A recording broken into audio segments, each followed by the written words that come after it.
मेरा नाम आकांक्षा है। मैं आज आप लोगों को अपनी एक ऐसी कहानी सुनाने जा रही हूँ जिसमें मुझ पर बेतहाशा जुल्म हुए। ये मेरी आप बीती है जिसे मैंने बड़ी मुश्किल से बर्दाश्त किया। मैं नहीं जानती थी कि दुनिया में कुछ लोग ऐसे भी होते हैं जो अपने मतलब के लिए किसी भी हद तक गिर सकते हैं। शायद मेरी ये कहानी सुनकर आप लोगों के भी रोंगटे खड़े हो जाएं।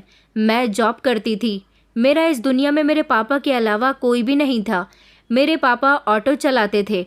घर के हालात बहुत ख़राब थे। मेरी माँ एक बड़ी बीमारी के चलते 5 साल पहले इस दुनिया को छोड़कर जा चुकी थी। दोस्तों, कहानी में आगे बढ़ने से पहले अगर आपने हमारे चैनल को अभी तक सब्सक्राइब नहीं किया तो चैनल को सब्सक्राइब करें। वीडियो अच्छी लगी हो तो वीडियो को लाइक करें और हाँ, कमेंट करके हमें अपनी राय ज़रूर दें कि आपको हमारी कहानी कैसी लगी। मेरे पापा ने बड़ी मुश्किल से मुझे पढ़ाया लिखाया। मैं इस काबिल हुई कि मैंने जॉब करना शुरू कर दी। मेरे पापा मुझ पर बहुत भरोसा किया करते थे। उनका बिहेवियर बहुत कड़क और सख्त था।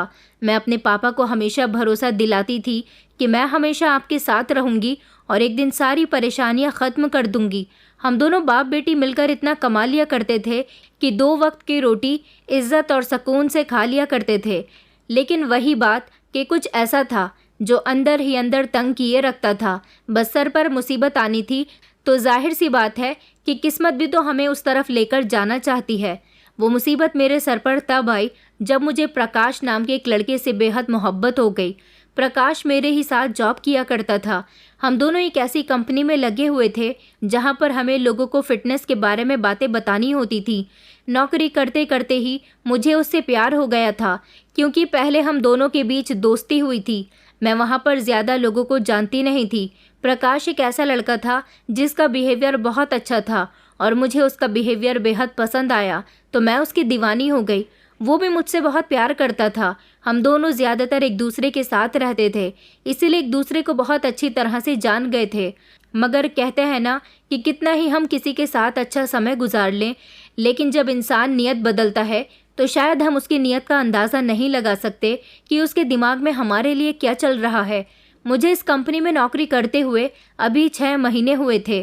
प्रकाश वहाँ पर मुझसे 1 महीने पहले ही नौकरी करने के लिए आया था। फिलहाल ज़िंदगी इसी तरह से गुजर रही थी। जब किसी से मोहब्बत हो जाती है और वो लगभग दिन में ज़्यादातर समय आपकी नज़रों के सामने होता है तो आपको वो ज़िंदगी और वो लम्हे बहुत अच्छे लगने लगते हैं।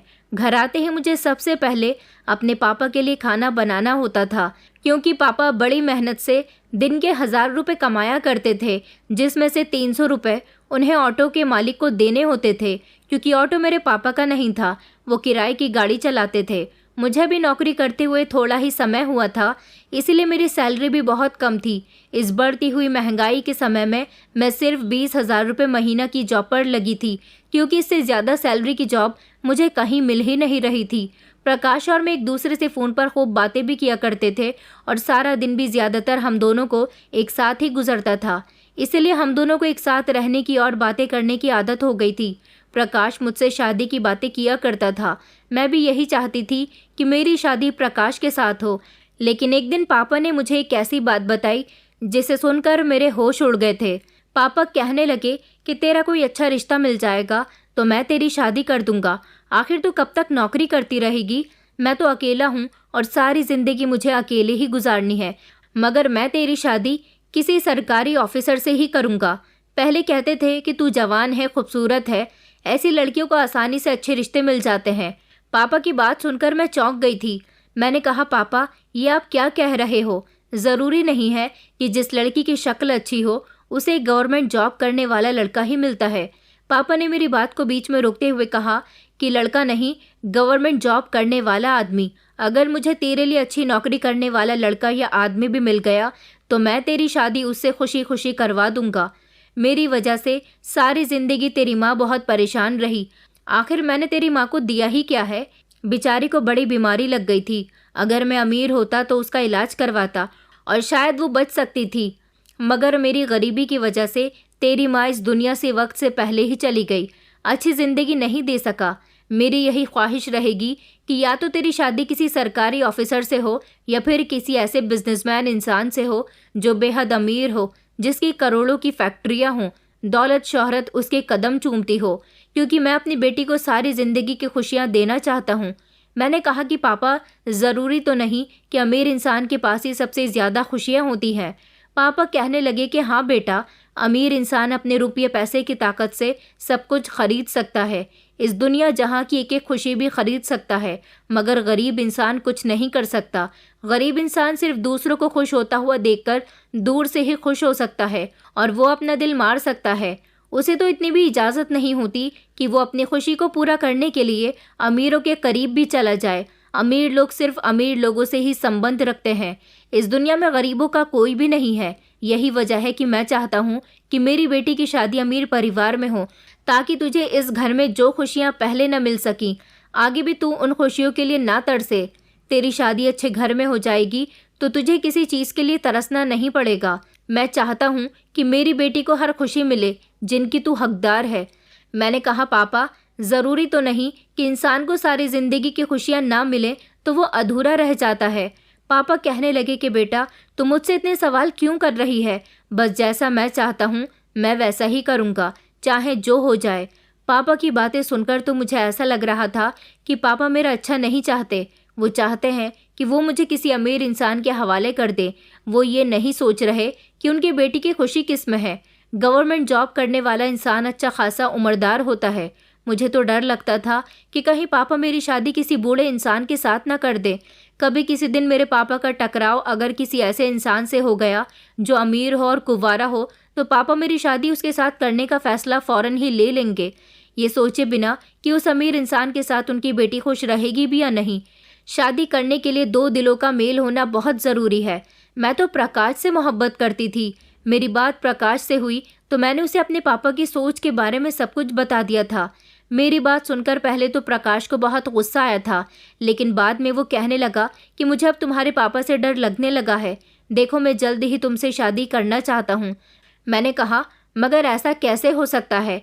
वो कहने लगा कि तुम चाहो तो मैं अपने पेरेंट्स को तुम्हारे घर भेज सकता हूँ, मगर तुम कह रही हो कि तुम्हारे पापा चाहते हैं कि वो तुम्हारी शादी किसी अमीर लड़के से करेंगे। मुझे नहीं लगता कि तुम्हारे पापा मेरी शादी तुम्हारे साथ होने देंगे। मैं भी तो तुम्हारी ही तरह 20,000 रुपये महीना कमाता हूँ। तुम्हारे पापा मेरी सैलरी के बारे में सुनते ही हम दोनों को अलग कर देंगे और तुम्हारी शादी किसी और के साथ कर देंगे, और ऐसा मैं होने नहीं दूंगा। मैं तुम्हें किसी और का होते हुए नहीं देख सकता। मैं सिर्फ तुमसे प्यार करता हूँ और तुम्हारी शादी मुझसे ही होगी। मैंने प्रकाश से कहा कि शादी तो मैं भी तुमसे ही करना चाहती हूँ। प्रकाश कहने लगा, तो फिर तुम मुझसे शादी क्यों नहीं कर लेती? देखो, तुम अपने पापा का घर छोड़ दो, मेरे साथ भाग चलो, हम दोनों एक दूसरे के साथ बहुत खुश रहेंगे। मैंने कहा, तुम ये किस तरह की बातें कर रहे हो? प्रकाश, तुम क्या चाहते हो कि मैं अपने पापा को छोड़ दूं और तुम्हारे साथ भाग जाऊं? मैं ऐसा कभी नहीं करूंगी। क्या इसी दिन के लिए मेरे पापा ने मुझे पढ़ाया लिखाया था?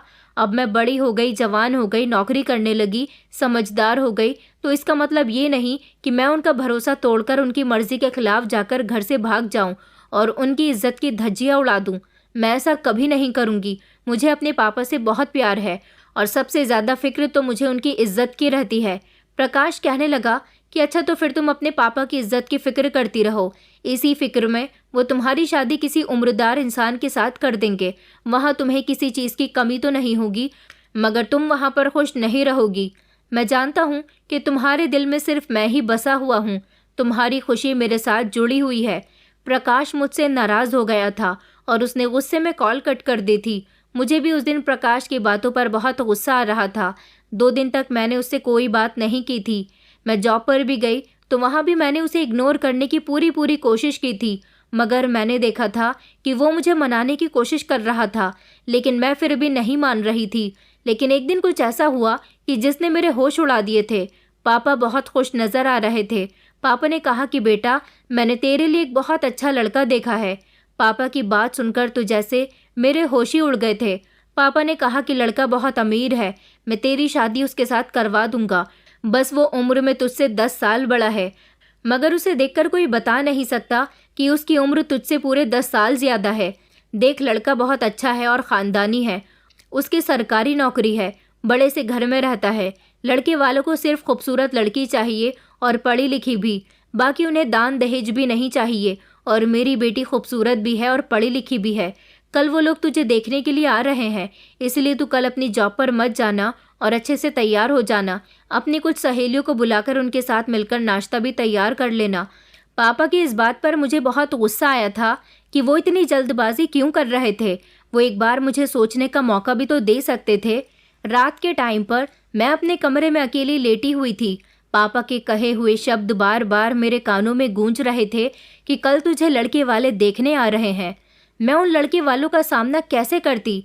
भले ही मैं प्रकाश से नाराज थी, मगर मुझे उसकी बहुत याद आ रही थी। मैं उसे धोखा नहीं देना चाहती थी। पापा ने मुझे मजबूर कर दिया था कि मैं कोई गलत कदम उठा लूं, और अब मैंने फैसला कर लिया था कि मुझे कुछ भी करके प्रकाश की बात माननी होगी, वरना पापा मेरी शादी किसी ऐसे इंसान के साथ करवा देंगे जिसको मैं जानती नहीं, जिसे मैंने कभी देखा नहीं। फिर मैं उसके साथ ज़िंदगी कैसे गुजार सकती हूँ? ज़रूरी तो नहीं कि वो अमीर इंसान मुझे खुश रख सके। मैंने तभी प्रकाश को कॉल लगाई। उसने कॉल रिसीव करते ही मुझे फिर से सॉरी बोला था, क्योंकि सारा दिन वो मुझे ऑफिस में कई बार सॉरी के मैसेजेस भेज चुका था। मैंने उसे पूरी बात बताई तो उसकी आवाज़ सुनकर मुझे ऐसा लग रहा था जैसे उसकी खुशी के ठिकाने नहीं है। वो कहने लगा कि मैं तो तुमसे कहता ही था, तुम्हारे पापा तुम्हारी शादी बड़ी उम्र के लड़के से ही करवाएंगे। प्रकाश ने कह दिया था कि तुम अपना सामान पैक कर लो, आज रात ही मैं तुम्हें यहाँ से भगाकर ले चलूँगा। रात के लगभग 3 बज रहे थे।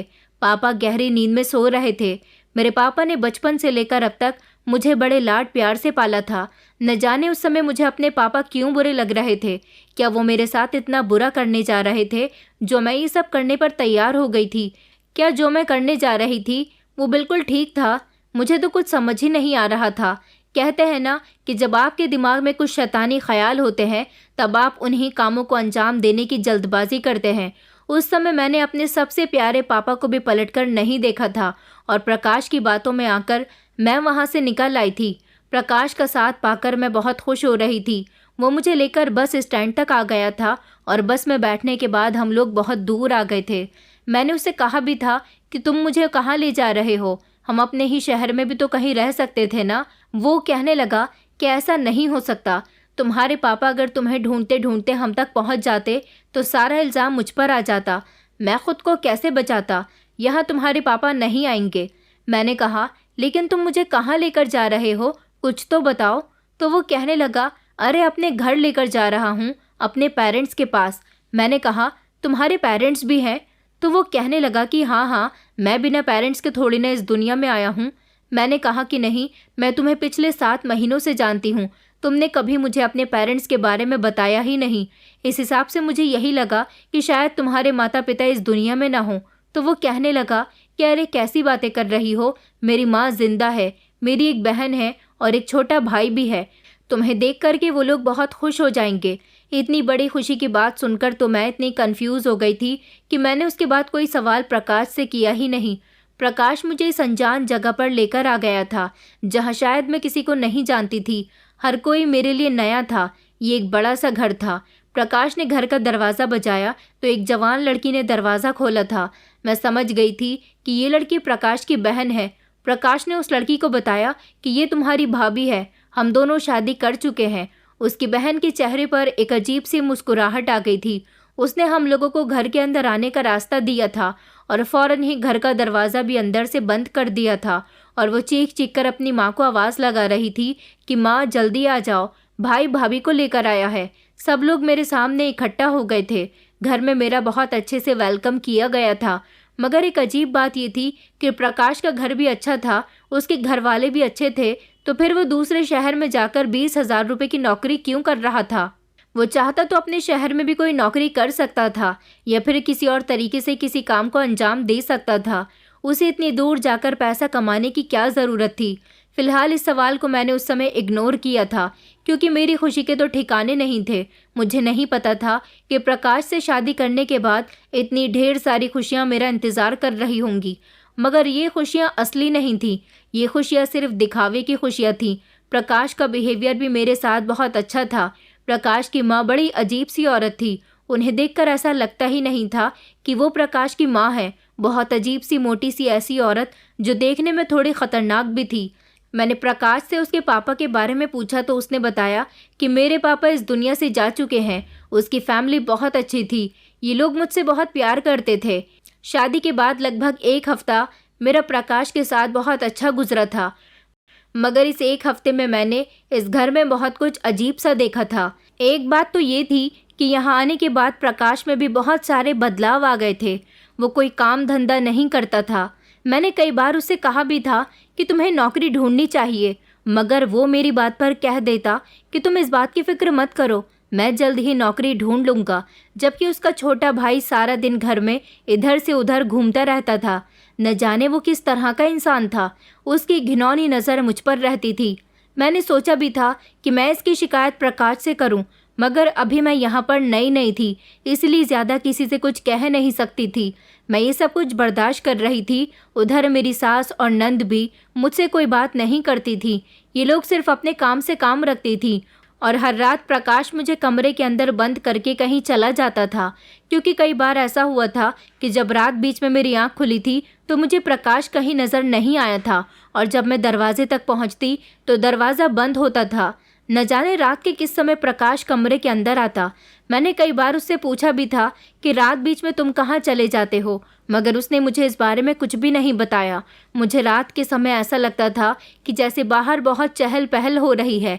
इस घर में सारा दिन तो कोई नहीं आता था, शांति पड़ी रहती थी, तो फिर रात बीच में ऐसा क्या होता था कि मुझे चहल पहल महसूस होती थी। एक बार मैंने प्रकाश को उसकी माँ से बहुत बहस करते हुए देखा था। अक्सर मैं ये देखती थी कि जब भी वो अपनी माँ के कमरे में होता था और मैं वहाँ चली जाती थी, तो वो दोनों न जाने किस बारे में बात कर रहे होते थे कि मेरे जाते ही खामोश हो जाते थे और बात का टॉपिक बदल दिया करते थे। मेरी नंद मेघा सुबह के समय वो भी घर में नहीं होती थी। सुना था कि वो कहीं पर जॉब करती है। मुझे इस बात पर बड़ी हैरानी हुई थी कि जवान बहन जॉब करने जाती है और दोनों भाई कोई काम नहीं करते। मुझे तो लगता था कि मेघा की कमाई से ही ये घर चल रहा है, तभी तो मेरे देवर और पति को काम करने की कोई ज़रूरत ही नहीं पड़ती। ये तो मेरी नंद के साथ बहुत गलत हो रहा था। एक बार मैंने देखा था कि मेरा पति अपनी माँ से किसी बात पर बहुत बहस कर रहा था। इतनी बहस कर रहा था कि मेरी सास का मूड ख़राब हो गया था। मैंने अपने पति से इस बारे में पूछा भी था, मगर उसने मुझे कुछ नहीं बताया और कहने लगा कि तुम सिर्फ अपने काम से काम रखा करो, और तुमसे मैंने कई बार मना किया है कि कमरे से बाहर मत निकला करो। यहाँ पर मुझे ऊपर वाले पोर्शन में भी जाने की परमिशन नहीं थी और ना ही छत पर। इस घर में इनका कोई रिश्तेदार या आस पड़ोसी भी नहीं आता था।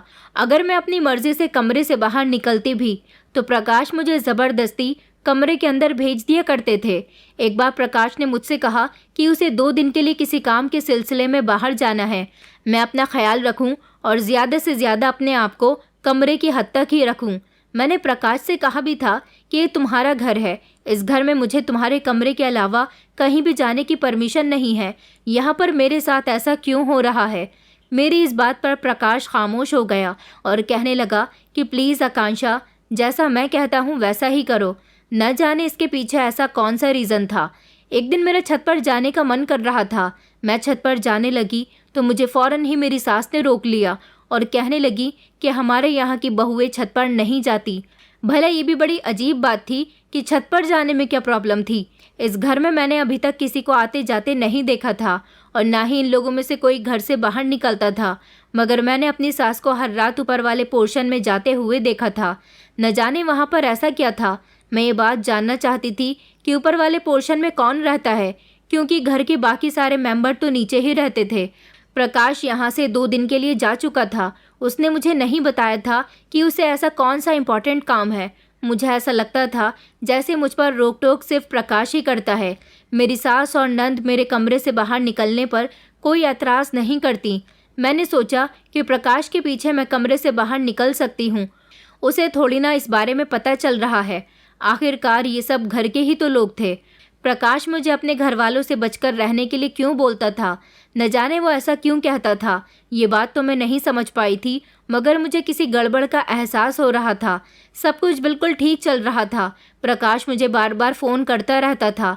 यह हादसा मेरे साथ जिस रात हुआ, उसी रात मैंने अपनी सास को किसी से फ़ोन पर बातें करते हुए सुना था, जब मैं उनके कमरे में चाय लेकर गई। जब से मैं शादी होकर इस घर में आई थी, मुझे बना बनाया खाना मिल रहा था।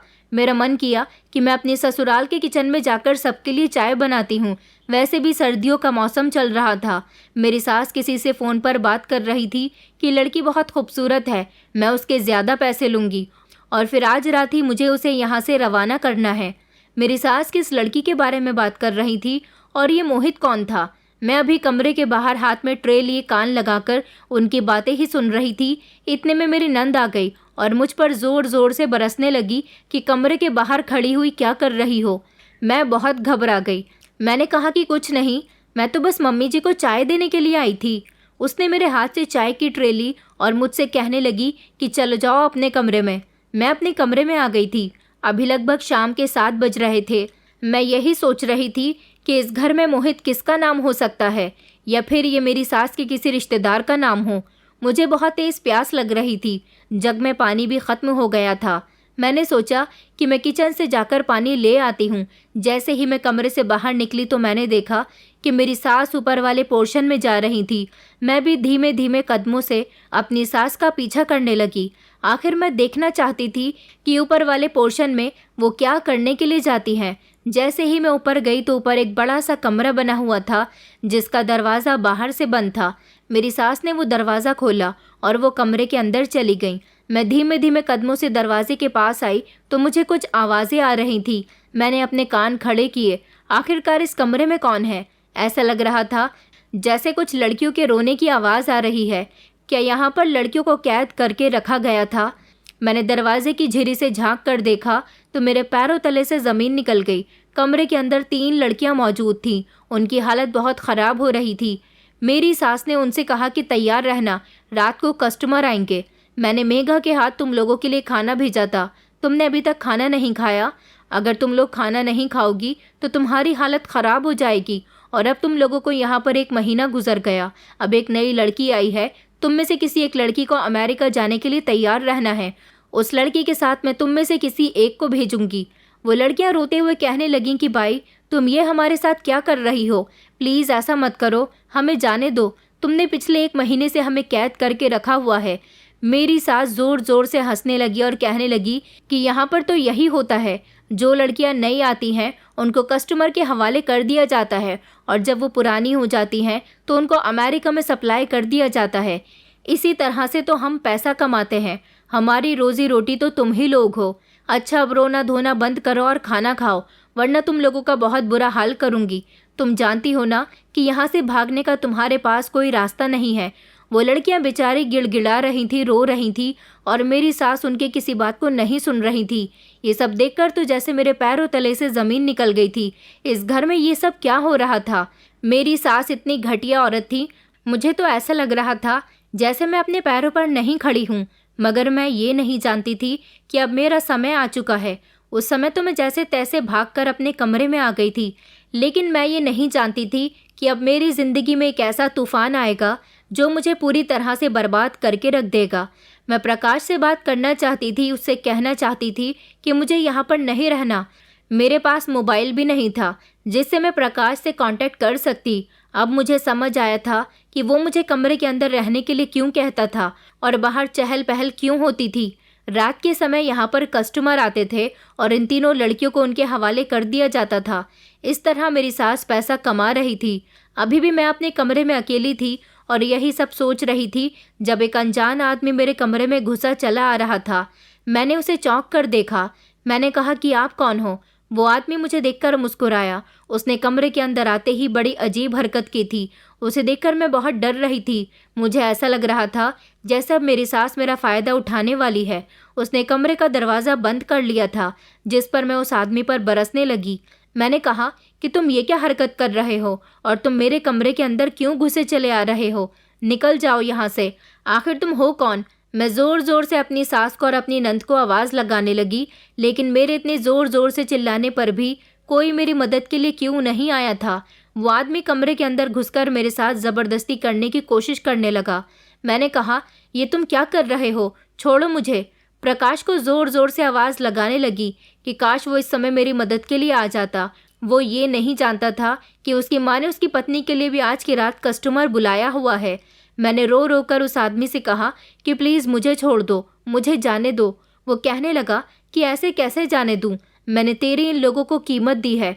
मैं यहाँ तेरे साथ एक रात गुजारने के लिए आया हूँ।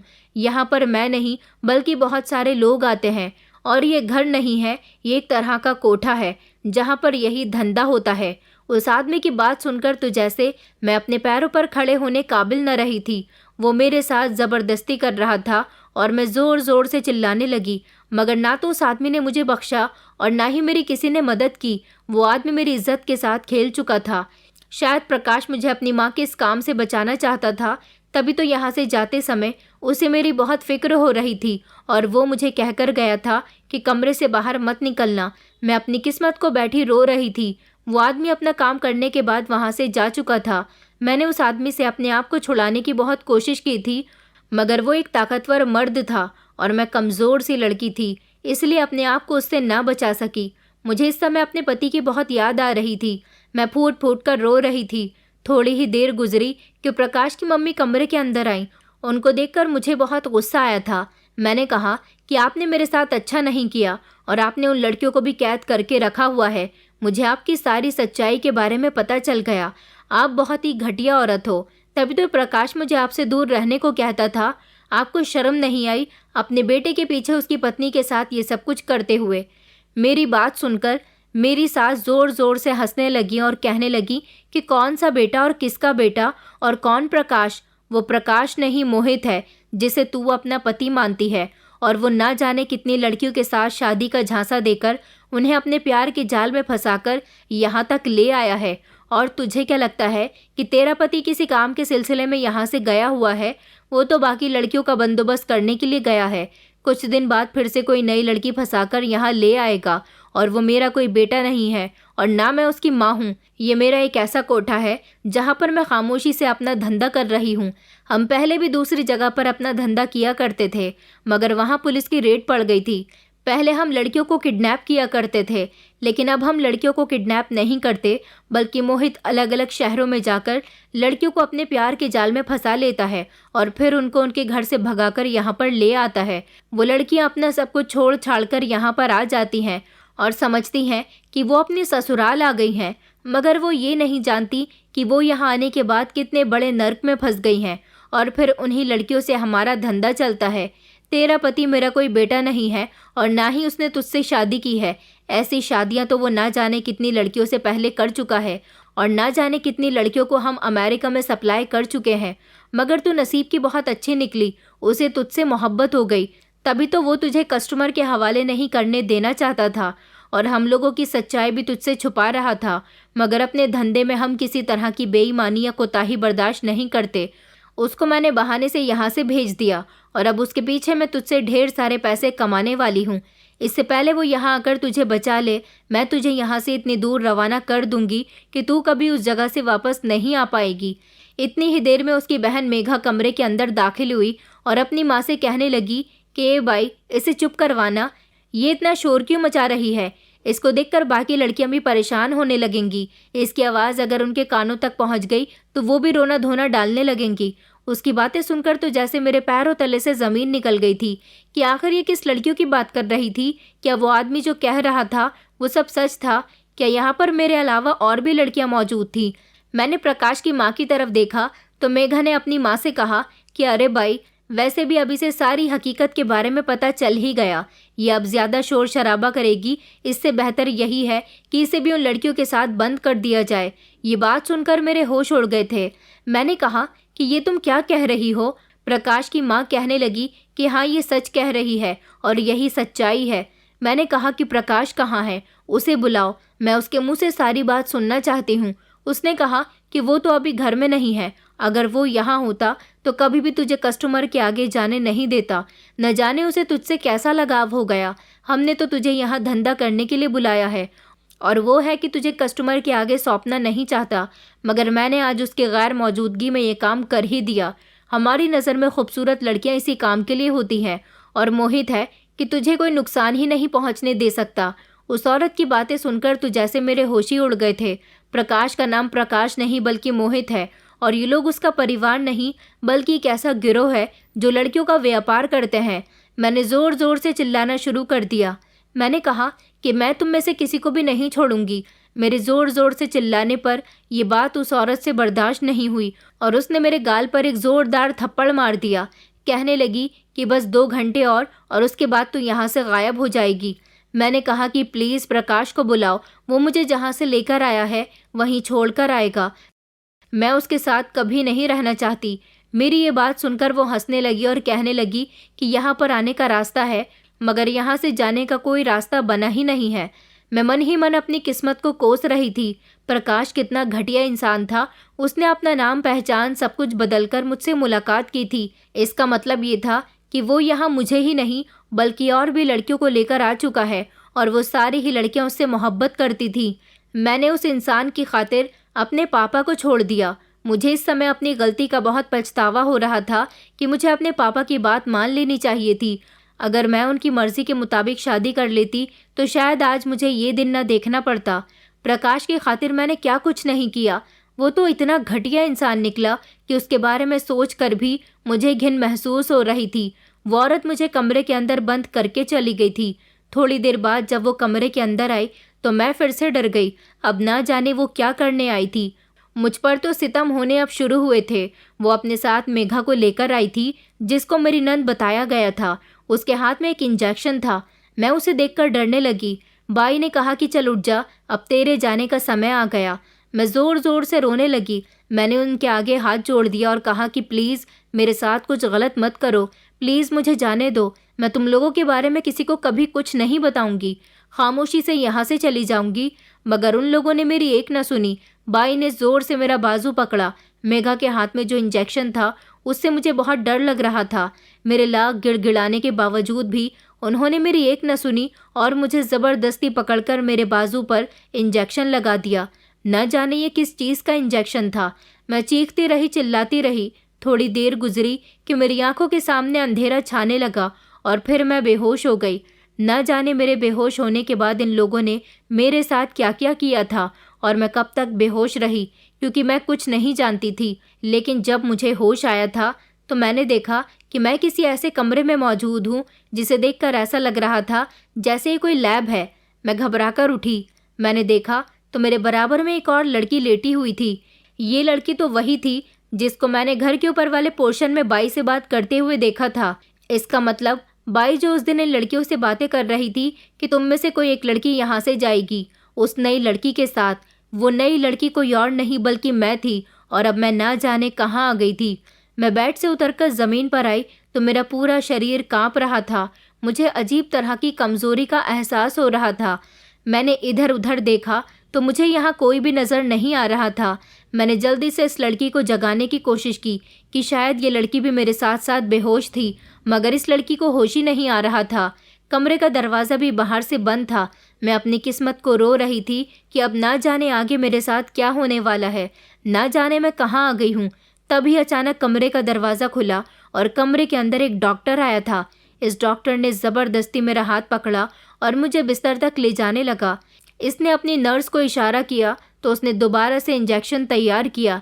इन लोगों को देखकर तो लग रहा था कि मैं अपनी कंट्री में ही नहीं हूँ। शायद मुझे काफ़ी लंबे समय के बाद होश आया था। तभी तो मुझे बहुत कमज़ोरी महसूस हो रही थी। वो लड़की धीरे धीरे मेरे करीब आने लगी, मगर अब मैं ये इंजेक्शन नहीं लगवाना चाहती थी। न जाने ये किस चीज़ का इंजेक्शन था।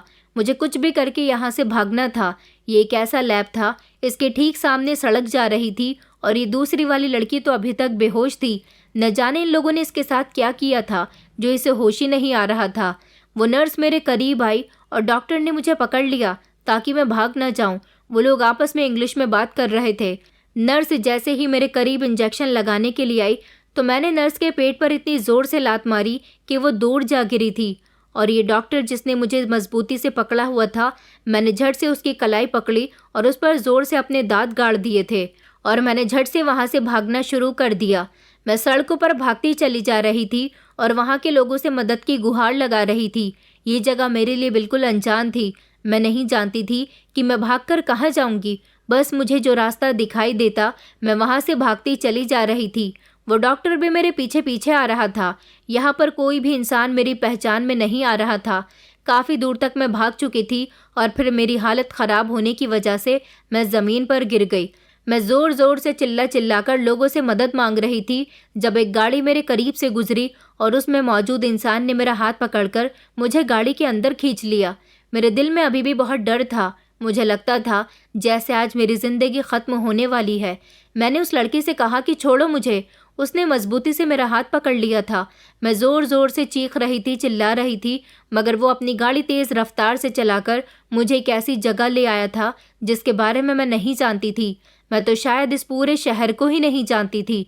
उसने मुझे तसल्ली से बैठने के लिए कहा और कहने लगा कि घबराओ नहीं, मैं तुम्हारी मदद करने के लिए तुम्हें यहाँ पर लेकर आया हूँ। उसकी ये बात सुनकर तो मैंने गहरी सांस भरी थी। कोई तो था जिसने मुझसे ये कहा कि वो मेरी मदद करना चाहता है। फिर उस लड़के ने मुझे एक ऐसी बात बताई जिसे सुनकर मेरे होश उड़ गए थे। मुझे अपने कानों पर विश्वास नहीं हो रहा था।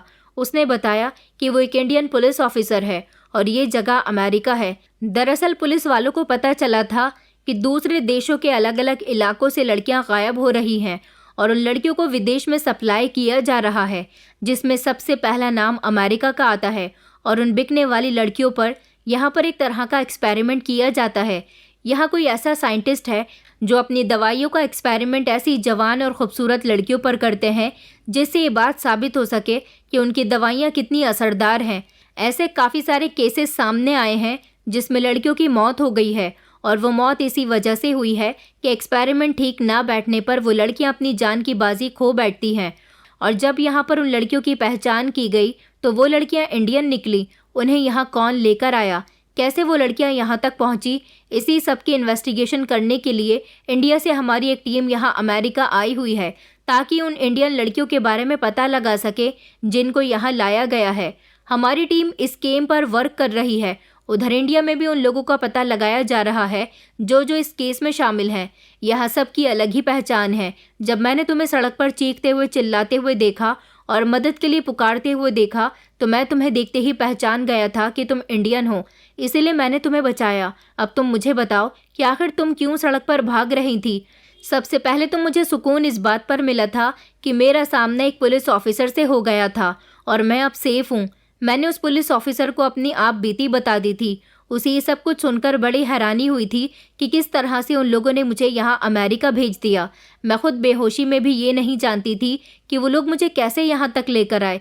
पुलिस इंस्पेक्टर ने मुझे बताया कि इस काम में छोटे मोटे लोग शामिल नहीं हैं, बल्कि बहुत बड़े बड़े लोग शामिल हैं जो लड़कियों को यहाँ सप्लाई करने के बाद बहुत सारा पैसा कमा रहे हैं।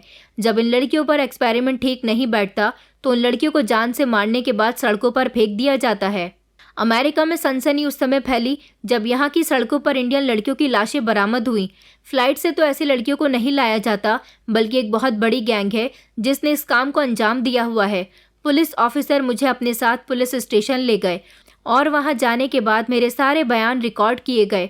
मेरे पास जितनी भी इंफॉर्मेशन थी वो मैंने सारी की सारी ही पुलिस को दे दी थी। यहाँ ले जाने के बाद सबसे पहले मैंने उस डॉक्टर की पहचान बताई जिसको मैंने देखा था, और मैंने उनको ये भी बता दिया था कि अभी उनके पास एक इंडियन लड़की और मौजूद है।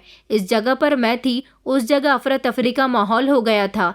अमेरिका में तो मैं जितने भी बयान दे सकती थी मैंने दे दिए, क्योंकि बाकी के सारे काम वहाँ की पुलिस को देखने थे। उसके बाद मुझे पुलिस ऑफिसर अपने साथ इंडिया ले आए थे और फिर वहाँ आने के बाद मैं उन लोगों को प्रकाश के घर ले गई जहाँ पर इस काम को खुलेआम अंजाम दिया जा रहा था। प्रकाश और उसकी टीम को यही लगता था कि उन लोगों की सच्चाई कभी खुलकर सामने नहीं आएगी, क्योंकि अभी तक ऐसा हुआ ही नहीं था कि कोई भी लड़की उनके चंगुल से भाग निकली हो। उन सभी को अरेस्ट कर लिया गया था और जो लड़कियां वहां पर मौजूद थीं उन लड़कियों के बारे में भी मैंने बता दिया था। पुलिस ने जब वो कमरा खोल कर देखा तो वहां पर उन्हें 4 लड़कियां मिली थीं। उन चारों लड़कियों के बयान लिए गए तो उन्होंने सब कुछ सच सच बता दिया था। प्रकाश और उसकी गैंग ही इस काम में शामिल नहीं थी, बल्कि पूरे देश में न जाने ऐसे कई सारे लोग इस काम को अंजाम दे रहे थे, मगर वो ये नहीं जानते थे कि उन लड़कियों के साथ अमेरिका जाने के बाद कितना बुरा किया जा रहा था।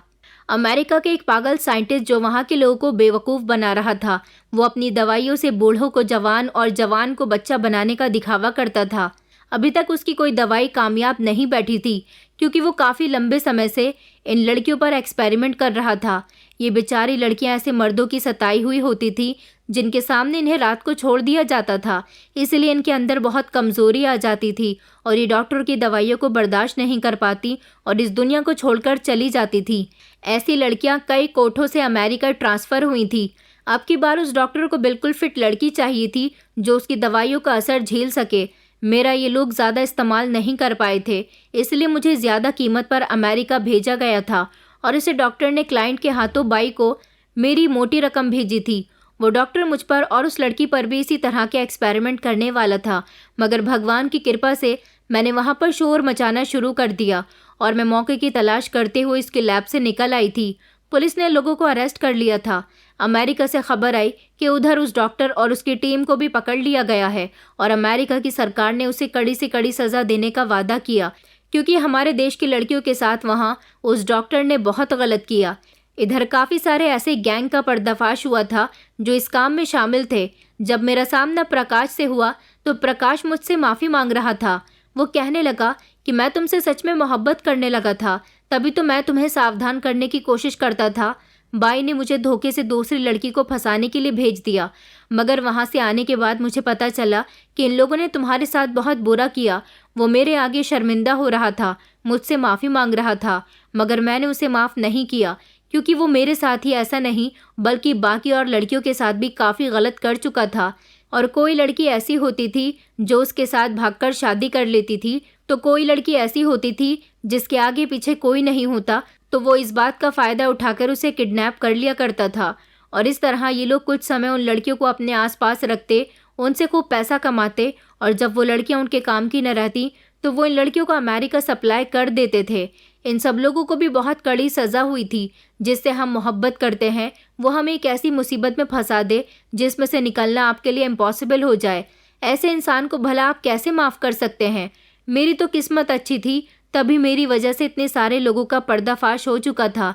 पुलिस इंस्पेक्टर ने मेरा बहुत साथ दिया था। उन्होंने मुझसे कहा था कि हम तुम्हें तुम्हारे घर छोड़ आते हैं, मगर मैं अपने घर नहीं जाना चाहती थी। मुझे अपने पापा से बहुत डर लग रहा था। पुलिस इंस्पेक्टर ने मुझे समझाया कि माता पिता कभी अपने बच्चों से नाराज़ नहीं होते, और अगर नाराज़ होते भी हैं तो वक्त रहते अपने बच्चों को उनकी गलती के लिए माफ़ भी कर देते हैं। तुमने भी काफ़ी कुछ बर्दाश्त किया, तुम्हारे पेरेंट्स तुम्हें माफ़ कर देंगे। मेरे तो सब कुछ मेरे पापा ही थे। मैं जब अपने पापा के पास गई तो पापा मुझे देखकर बहुत रोए थे। जैसे कि पुलिस इंस्पेक्टर ने मुझसे कहा था कि वो मुझे माफ़ कर देंगे, उन्होंने ऐसा ही किया था, क्योंकि वो मेरे बिना बहुत बीमार रहने लगे थे। मैंने अपनी सारी गलतियों की माफ़ी उनसे मांग ली थी। वो मेरी हालत देखकर समझ गए थे कि मेरे साथ बहुत बुरा हुआ है। मेरी कंडीशन उस समय बहुत ख़राब हो रही थी। मेरे घर जाने से पापा को बहुत हिम्मत मिली थी। ऐसा लग रहा था जैसे वो दोबारा से स्वस्थ हो गए। मेरी ये कहानी आप लोगों को कैसी लगी ज़रूर बताइएगा। आज तक मैंने शादी नहीं की, मुझे तो अब शादी के नाम से भी डर लगता है, मगर मेरे पापा कहते हैं कि माता पिता कभी अपने बच्चों के लिए गलत नहीं सोचते। वो हमेशा अपने बच्चों की शादी सोच समझकर करते हैं। मैं आप लोगों से सिर्फ इतना कहना चाहूँगी कि कभी भी जल्दबाजी में फ़ैसला नहीं करना चाहिए। जल्दबाजी के फ़ैसले हमेशा गलत होते हैं। सामने वाला इंसान हमें जैसा नज़र आता है शायद वो अंदर से वैसा नहीं होता, मगर हमें दूसरों की बातों पर एकदम भरोसा नहीं करना चाहिए। पहले उसके बारे में जान पहचान निकाल लेनी चाहिए। मैंने अपने पापा को गलत समझा और एक अनजान इंसान जिसको मैं सिर्फ 7 महीनों से जानती थी उस पर भरोसा किया। उसके साथ दूसरे शहर चली गई, उसके साथ शादी की, और फिर बाद में उसकी हकीकत मेरे सामने खुलकर आई तो मुझे बहुत तकलीफ़ हुई थी। फिर मुझे एहसास हुआ कि मेरे पापा मेरे लिए कुछ गलत नहीं सोच रहे थे। दोस्तों, उम्मीद करती हूँ आपको हमारी कहानी पसंद आई होगी। कहानी पसंद आई है तो वीडियो को लाइक करें, चैनल पर नए हैं तो चैनल को सब्सक्राइब करें, और हाँ, नोटिफिकेशन बेल को ज़रूर दबाएं ताकि अगली अपडेट सबसे पहले आपको मिले।